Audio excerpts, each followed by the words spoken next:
So, we've had this thing for, what is it now? A little over 2 weeks. And if you know anything about RVs or motorhomes, you know that there's a lot of different systems.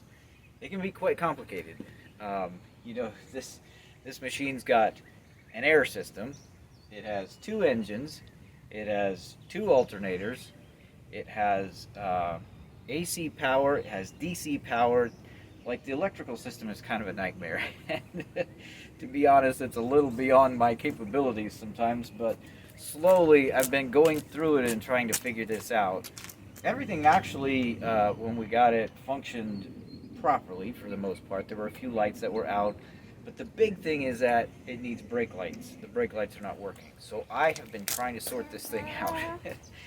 And in the process, I've learned a lot about this machine and what we have going on back here.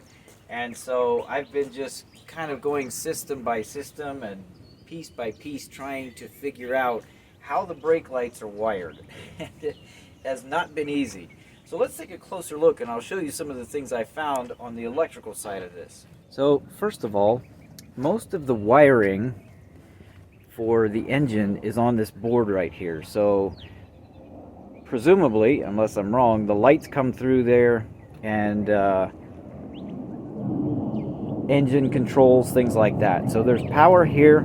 You see the alternator right there, and most of the components, relays, things like that are there, are related to the chassis, to the engine. So it's not really for interior lights or anything like that. Now up here, we still have some questions.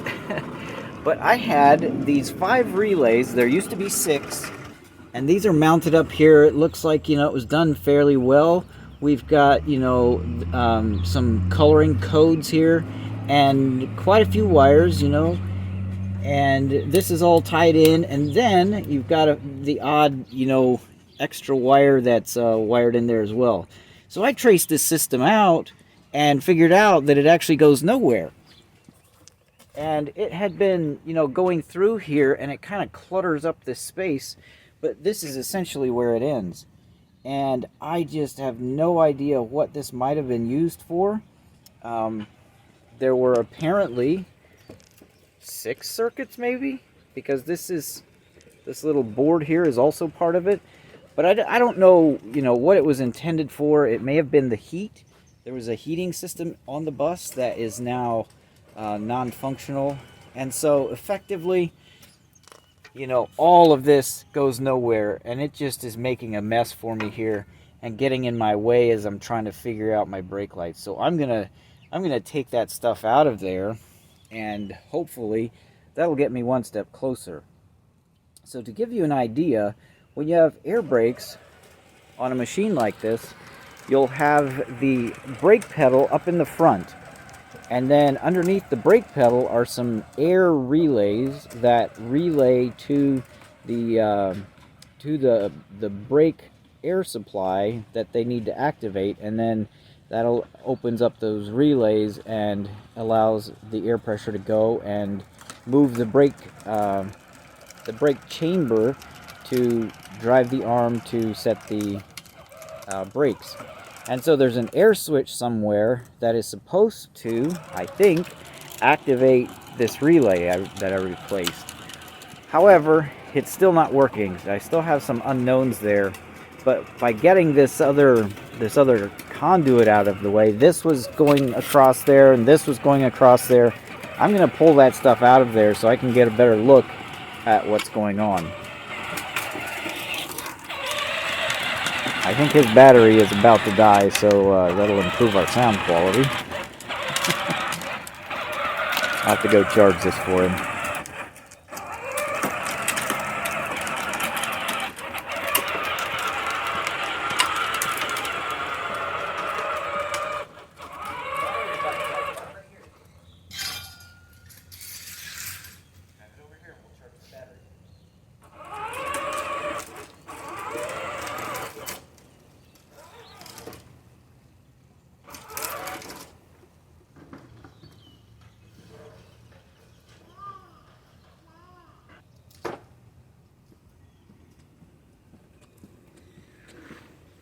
thing's great, but I put a big battery in it so it lasts a while. So along the way here, I thought that I destroyed the batteries, and I have issues with the inverters as I'm trying to figure some of this out.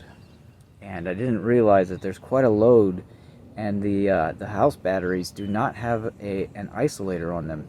The engine batteries here do, but the house batteries up in for the coach don't. So I think I'm okay with 2 of them, but I've got the other set. The voltage is really low, so I'm going to try to recover those.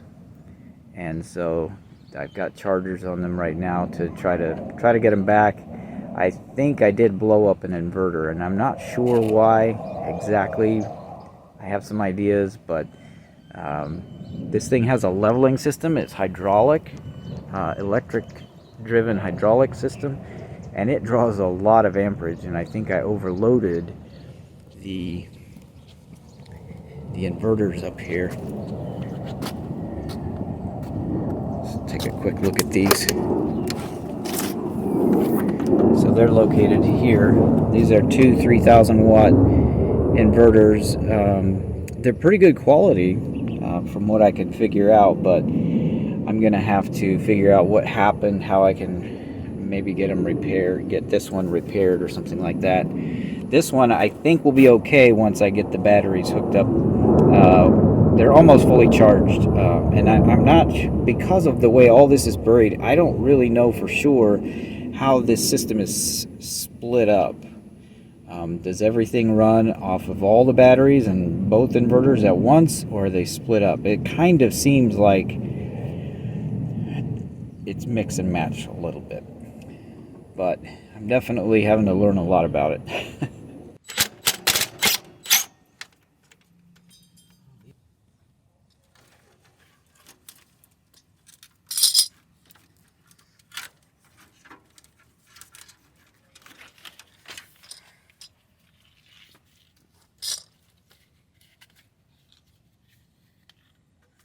Okay, we got it off the wall.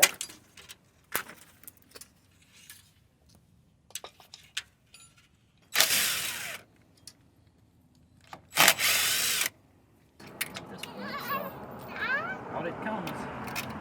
It feels really good to get this cleaned up, you know. If it's useless and it's not accomplishing anything, there's no sense in it being here.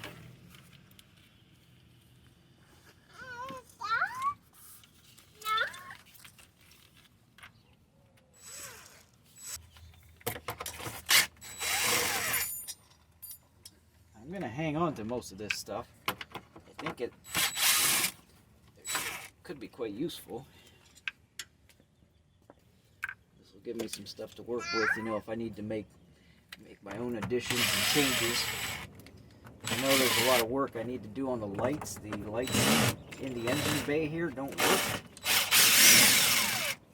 And I've got a number of gauges, including some of the ones in here, that don't work.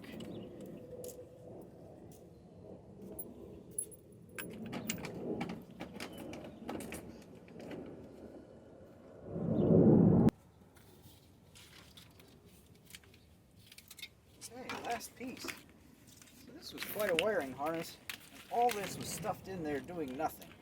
So I'm pretty pleased to have it out of the way. It's going to make my job a lot easier here. Okay, I improved my work area a little bit here by putting this board on top of the batteries to prevent any unplanned welding incidents. But this is the relay that I think was the brake stoplight switch relay. So basically, when air pressure enters the chamber here, there's a diaphragm in there and a spring that closes the contact. So it's normally open, and it closes the contact and allows transmission of power. So now I've got a new one installed. It's up underneath the bus. It's very hard to get to, but I've got a new modern one in there. And in order to test it, it's not easy. I have to start the bus, let it air up, and build up air pressure to probably, 75 pounds or so before the brake lights will work. Now, one cool thing about this is that I can actually swing this door open, and with the mirrors I can see if my brake lights work or not. So we're going to do that and see if I have resolved the problem.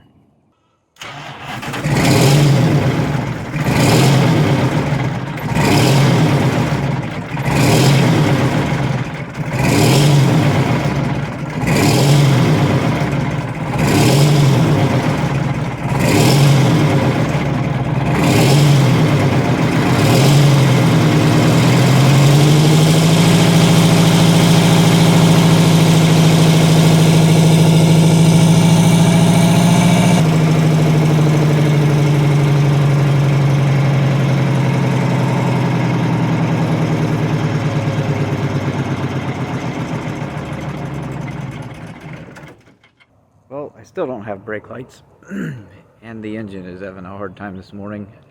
I need to figure out if we have a block heater, how I can get that thing plugged in to warm up the oil. So, clearly, still a lot of work to do. I did get an answer on the inverters. I contacted Xantrex, or the local dealer, and basically I've got two great boat anchors here. So this one's gonna have to come out, and we are going to have to completely redo our inverter system here. I've already got some of the key components there, and so in a separate video, or probably several videos, we'll go through that system, how we're going to wire it, and things like that. It should be a very good system once we get finished with it. But currently what we have is no coach power. So the lights inside, stuff like that, does not work. The AC, we are plugged into shore power, so we have AC power. So I have to keep searching. Brake lights, power. It's going to be tricky. I've got a month to get all this stuff sorted out. So wish me luck. Saving Miller out.